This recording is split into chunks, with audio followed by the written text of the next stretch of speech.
but people are just going to do what they're going to do. And oftentimes they're going to do what they're doing based on what they see, based on what they hear, based on what their peers are doing, you know, and then also based on what they've been exposed to. People are being exposed to a lot of things. Like even right now, we're talking about this idea of people watching porn, children watching porn when they're young. In some families, people they're exposing their children to things, and I see it in the news and stuff like that. And some people are very inappropriate in the way that they talk about things in front of their kids. Right. I get to hear a lot of the stories because I do ask people like, how did your parents treat the topic of sex when you were growing up? So I get to hear a lot of different experiences that people had. So depending on people's exposure level, that could also trigger them starting in sexual activities earlier as well. Oh, that's 1,000%.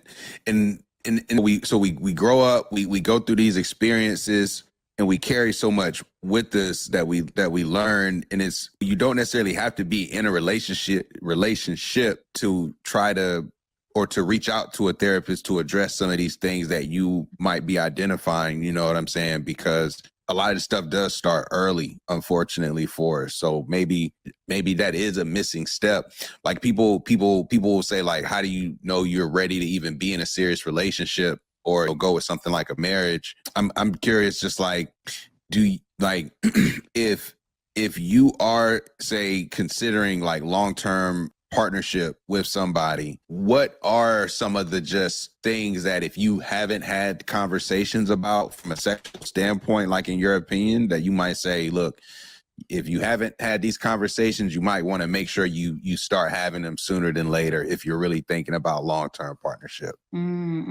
I think that it goes back to what it is that you want, what you don't want, what you like, what you don't. Learning that about your partner, right? And then being able to express that yourself. I talk to a lot of married couples who they could have been married for 10, 20 years and they just don't talk about sex at all. Before you get into a long-term relationship, I think it's important to explore questions, whatever questions come up for you, whatever it is that the do's, the don'ts, whatever it is that you want to talk about and your partner wants to talk about. I think that those are the things you want to start talking about even before, just so that you can make sure that you're on the same page on things and make sure that you guys are comfortable having those conversations, because the conversations are necessary. And if you don't have those conversations, your relationship might not be successful, or you might end up in therapy because you guys aren't talking about things and you need some support in learning how to have those difficult conversations. So starting it early on and being comfortable and open to talking about things, even though it's uncomfortable. If you're sharing the most intimate thing that you can do with another person,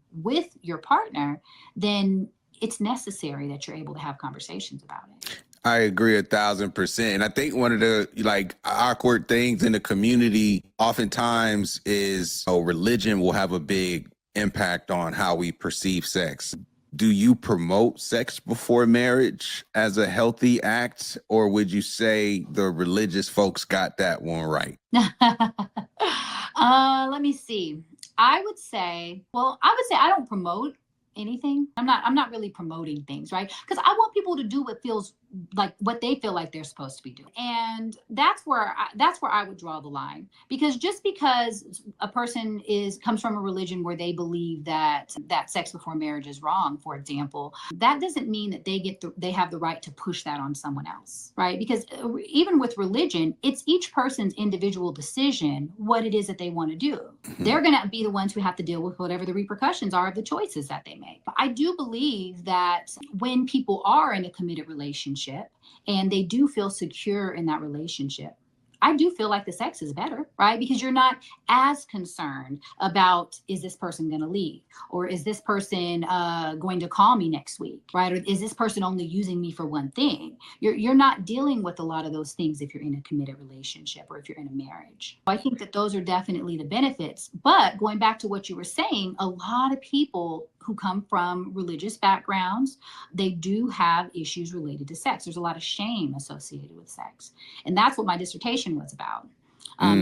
Helping Black women who come from Christian backgrounds to have a better understanding of the shame that comes from, that can come from their experiences and what we're told growing up, and having to unlearn that in order to heal, so that way they can have the sexual relationship that they were created to have. Wow, that is a like it's a the topic of what you did for your dissertation is just like a very interesting thing to study, to say the least. And like, just to do that research, did you have to go interview people to collect that sort of data to break it down? Like, just what was that process for such a dissertation? You know, what I actually did was I used research that is already completed. There's a lot of research out there. I shouldn't say a lot. There is some research out there, right? There needs to be more, especially more that's going to include data from Black women. So I do plan on doing research on my own in the future. But what I wanted to focus on for this project is I actually used the research that was already out there about the challenges that are going on related to shame, specifically with Christian and Black women, and really looking at the intersection of all of those different identities to see how can we help them to be able to heal from it, recover from that shame, unlearn those things that they learned, and build the sexual life that they want. I actually developed a curriculum. So that was the focus of it. I utilized the research that was already out there so that I can spend my focus and my time on actually developing a curriculum for therapists to use. So that when people come in to their office with these challenges, because that's what led me to this grad school program, is I kept having women coming in with these same issues. They would say, I was told, don't have sex, don't do it, it's wrong, it's bad, I'm going to go to hell, all the way up until I got married. And then the night of my wedding, I'm supposed to know what to do.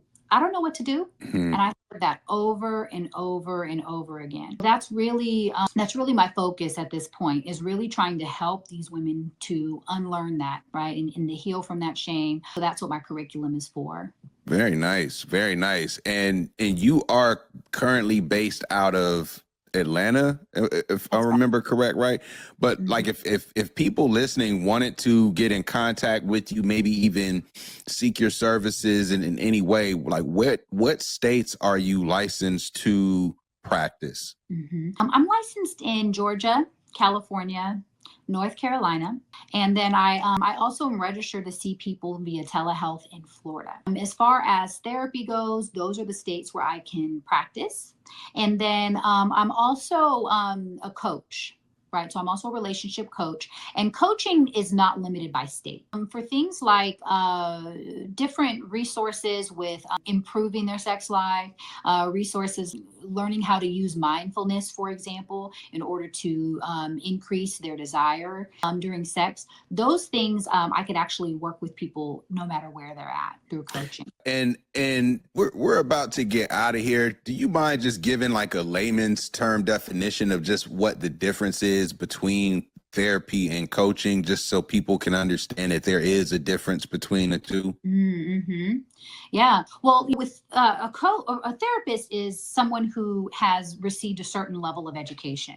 We would at least need to have graduate school done in education. So we've taken a lot of therapy classes, sociology classes. We've taken a lot of community mental health type classes, and we learn a lot about mental health. Right. So we are equipped to help people through things like trauma, to help people through things improving anxiety, reducing anxiety symptoms, or depression. So the actual clinical diagnoses, we can diagnose people, and then we also can help them with improving in those areas. A coach, I like to consider a coach kind of like a life coach. They come alongside to help and support people. They can help hold people accountable. They can educate people, provide people with different resources or skills that they might be able to use that are at a non-clinical level. Because to be a coach, there's no regulation. As I said with my therapy license, we're licensed by state, at least with my type of licensure, it's by state. We're regulated by a board, and there's a lot of things a lot of hoops that we have to jump through and then continue to maintain in order to keep our license.